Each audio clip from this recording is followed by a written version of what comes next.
Hi, welcome to my YouTube channel. അപ്പോൾ ഇന്ന് ഒരു കുഞ്ഞു വീഡിയോ ആണ് ഇത്. എൻ്റെ ഒരു റോസ് കളക്ഷൻ എന്നൊക്കെ വേണമെങ്കിൽ പറയാം.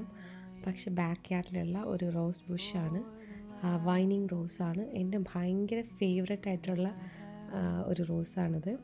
ഞാനിത് വാങ്ങിച്ചത് ഇവിടുത്തെ ഹോം ഡിപ്പോ എന്ന് പറയുന്ന മാർക്കറ്റിൽ നിന്നാണ്. അപ്പോൾ ഇത് വാങ്ങിക്കുന്ന സമയത്ത് അതിൽ പൂവൊന്നും ഉണ്ടായിരുന്നില്ല. എൻ്റെ പ്രതീക്ഷയായിരുന്നു ഇതിൽ നന്നായിട്ട് പൂവുണ്ടാവുമെന്ന്. വാങ്ങിച്ചു, കൊണ്ട് നട്ട് നന്നായിട്ട് വളമൊക്കെ ചെയ്തായിരുന്നു. ആ സീസണിൽ അതിൽ വളരെ കുറച്ച് പൂവ്, 1-2 പൂവ് ഉണ്ടായിട്ടുണ്ടായിരുന്നുള്ളൂ. പക്ഷേ നെക്സ്റ്റ് സീസൺ, അതായത് ഇവിടെ വിൻ്റർ കഴിഞ്ഞ് നമ്മൾ സമ്മർ തുടങ്ങുന്ന സമയത്ത് ഞാൻ പ്രൂണൊക്കെ ചെയ്ത് സ്പ്രിങ് ആ സീസൺ ആയപ്പോൾ, വിൻ്റർ കഴിഞ്ഞ് സ്പ്രിങ് കഴിഞ്ഞിട്ടാണ് സമ്മർ. ആ സീസൺ ആയപ്പോൾ പൂക്കളൊക്കെ ഉണ്ടാവും എന്നുള്ള പ്രതീക്ഷയിൽ ഇതിൽ വളമൊക്കെ ചെയ്ത് നേരത്തെ സെറ്റ് ചെയ്ത് വെച്ചിരുന്നു.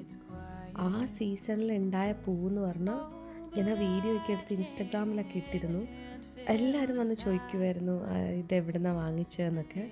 പക്ഷെ ഇത് പ്രൊപ്പഗേറ്റ് ചെയ്ത് ഞാൻ നോക്കിയിട്ട് പറ്റിയിട്ടില്ല. അപ്പോൾ എൻ്റെ ഒബ്സസ്ഡ് റെഡ് റോസ് വൈനാണിത്. ഇതിൽ ഒരു സെറ്റിൽ തന്നെ ഒരു 5-ൽ കൂടുതൽ 6-ൽ കൂടുതൽ ഫ്ലവേഴ്സ് ഉണ്ടാവാറുണ്ട്, ചിലതിൽ 1-2 ഒക്കെ. പിന്നെ ഇത് എന്താ പറയുക, പെട്ടെന്ന് വാടുമൊന്നുമില്ല. വെയിൽ കൊണ്ടു കഴിഞ്ഞാൽ പെട്ടെന്ന് വാടുമൊന്നുമില്ല. നന്നായിട്ട് എന്താ പറയുക,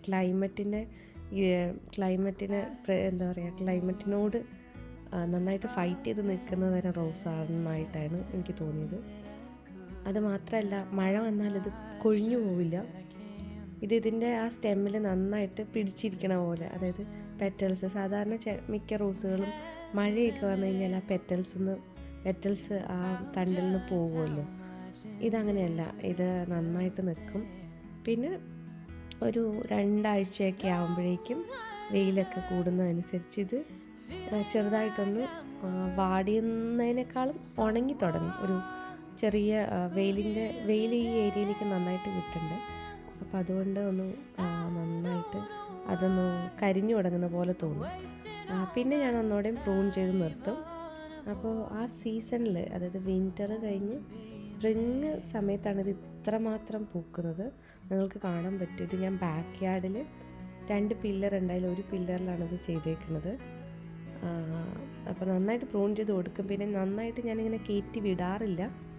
ഇപ്പോൾ സ്റ്റെമ്മിന് കട്ടി കുറഞ്ഞു കഴിഞ്ഞാൽ ഇതിൻ്റെ പൂവിന് താങ്ങാനുള്ള ശേഷി സ്റ്റെമ്മിനില്ല. അപ്പോൾ കഴിഞ്ഞ സീസണിൽ എന്താ പറ്റിയെന്ന് പറഞ്ഞാൽ ഇതുപോലെ ഇരുന്നിട്ട് ഞാനത് മുറിച്ചു കളയേണ്ടി വന്നു. കാരണം അതിൻ്റെ വെയിറ്റ് താങ്ങുന്നുണ്ടായിരുന്നില്ല. പിന്നെ എനിക്ക് എന്നെ ഈ പൂവിൻ്റെ കൂടെ കാണാൻ ഭയങ്കര ഇഷ്ടമാണ്. അതുകൊണ്ട് ചുമ്മാ കാണിക്കുന്ന ഗോഷ്ടിയാണിതൊക്കെ. അത്രയ്ക്ക് എനിക്ക് ഭയങ്കര ഇഷ്ടമുള്ളൊരു പ്ലാന്റാണിത്, ഈ വൈൻ റോസ്. ഞാൻ പിന്നീട് ഹോം ഡിപ്പോയിൽ പല പ്രാവശ്യം അന്വേഷിച്ചിട്ടുണ്ട് ഇത് തന്നെ കിട്ടാനായിട്ട്. പക്ഷേ ഞാൻ കണ്ടിട്ടില്ല. എൻ്റെ കുറേ ഫ്രണ്ട്സ് ചോദിച്ചിട്ടുണ്ട് ഇതെവിടെ നിന്നാണ് കിട്ടിയ, അവരും വാങ്ങിക്കാൻ നോക്കിയിട്ടുണ്ട്. പക്ഷെ എനിക്ക് തോന്നുന്നത് ചിലപ്പോൾ വരുന്നുണ്ടാവാം. കാരണം അതിൽ പൂവില്ലാത്തതുകൊണ്ട് ആർക്കും ഇത് ഈ സെയിം വെറൈറ്റി ആണെന്ന് കണ്ടുപിടിക്കാൻ ബുദ്ധിമുട്ടായിരിക്കും. പിന്നെ വേറൊരു കാര്യം, എനിക്ക് ഇതിൻ്റെ പേരും അറിയില്ല. അതായത് ഇനി സ്പെസിഫിക് എന്തെങ്കിലും പേര് കൊടുത്തിട്ടുണ്ടായിരുന്നു എന്ന് ഞാൻ ഓർക്കുന്നില്ല. ഞാൻ ഒരു സെക്ഷനിൽ നോക്കിയപ്പോൾ കുറച്ച് വൈനിങ് റോസ് ഇരിക്കുന്നുണ്ടായിരുന്നു. അതിൽ ഒരെണ്ണം എടുത്തു കൊണ്ടുവന്നു, അത്രയേ ഉള്ളൂ. എന്തൊരു ഭാഗ്യത്തിന് കിട്ടിയ പോലെയാണ് എനിക്ക് തോന്നിയിട്ടുള്ളത്. ഇപ്പം ഞാൻ ഈ വീഡിയോ ഇടുന്ന സമയത്ത് ഈ പൂക്കളൊക്കെ ചെറുതായിട്ടൊന്ന് കരിഞ്ഞ് വാടി തുടങ്ങിയിട്ടുണ്ട്. അപ്പോൾ ഞാൻ ഇനി പ്രൂൺ ചെയ്ത് നിർത്തും. ഇനി ഈ സീസണിൽ 2ാമത്തെ സെറ്റ് ഉണ്ടാവുകയാണെങ്കിൽ ഞാൻ കാണിച്ചു തരാം. അപ്പോൾ എനിക്ക് ഇതേ റോസ് തന്നെ എൻ്റെ മറ്റേ പില്ലറിലും കൂടെ നടണമെന്നുണ്ട്. അപ്പോൾ പ്രൊപ്പഗേറ്റ് ചെയ്യാൻ ഞാൻ ശ്രമിച്ചായിരുന്നു കഴിഞ്ഞ സീസണിൽ, പക്ഷെ അതങ്ങ് സക്സസ്ഫുൾ ആയില്ല. അപ്പോൾ ഇതാണ് എൻ്റെ ഫേവററ്റ്, എന്താ പറയുക, മൈ ലവ് എന്നൊക്കെ പറയില്ലേ, ആ ഒരു കാറ്റഗറിയിൽ പെടുത്താൻ പറ്റിയൊരു റോസ് ബുഷാണ്. ഞാൻ ഭയങ്കര ഒബ്സസ്ഡാണ് റോസിനോട്. പല വെറൈറ്റി ഓഫ് റോസസ് വാങ്ങിക്കണം എന്നൊക്കെ ഉണ്ട്. പക്ഷെ അങ്ങനെ ഞാൻ അതിനുവേണ്ടി കുറേ സ്പെൻഡ് ചെയ്യാനും ആഗ്രഹിക്കാത്ത ഒരാളാണ്. വെറുതെ കളക്ഷൻ എന്ന് പറഞ്ഞു കഴിഞ്ഞാൽ ഇവിടെയൊക്കെ റോസ് ബുഷിന് ഭയങ്കര വിലയാണ്. അപ്പോൾ ഞാൻ സാധാരണ ക്ലിയറൻസ് സെക്ഷനിലൊക്കെ പോയിട്ടാണ് ഇൻഡോർ പ്ലാന്റ്സ് ഒക്കെ വാങ്ങിക്കുക.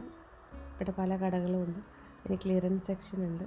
ചിലത് സക്സസ് ആവും, ചിലത് ചിലപ്പോൾ സക്സസ് ആവില്ല. ക്ലിയറൻസിലാവുമ്പോൾ അത് മിക്കവാറും നല്ല പ്ലാന്റ്സ് ആയിരിക്കില്ല, നന്നായിട്ട് വളരുന്നതായിരിക്കില്ല, എന്തെങ്കിലും പ്രശ്നമൊക്കെ ഉള്ളതായിരിക്കും.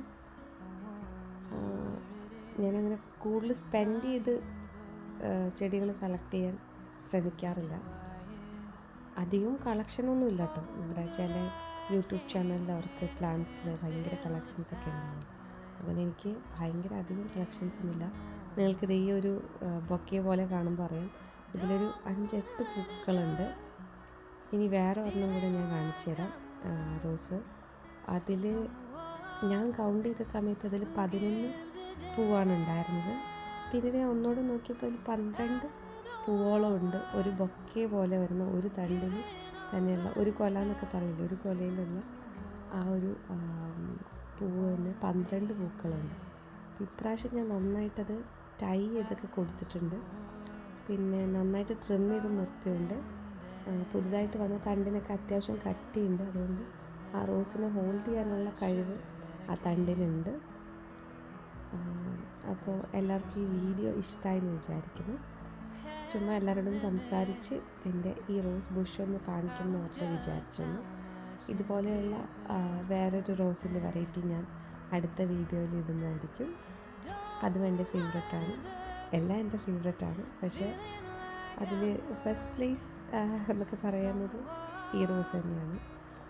അപ്പോൾ ഇപ്രാവശ്യം കുറേ പേര് എൻ്റെ തണ്ടൊക്കെ ചോദിച്ചിട്ടുണ്ട്, അവർക്കൊക്കെ കൊടുക്കണം. പ്രൊപ്പഗേറ്റ് ചെയ്താൽ സക്സസ് ആവുമെന്നറിയില്ല, എനിക്ക് സക്സസ് ആയിട്ടില്ല.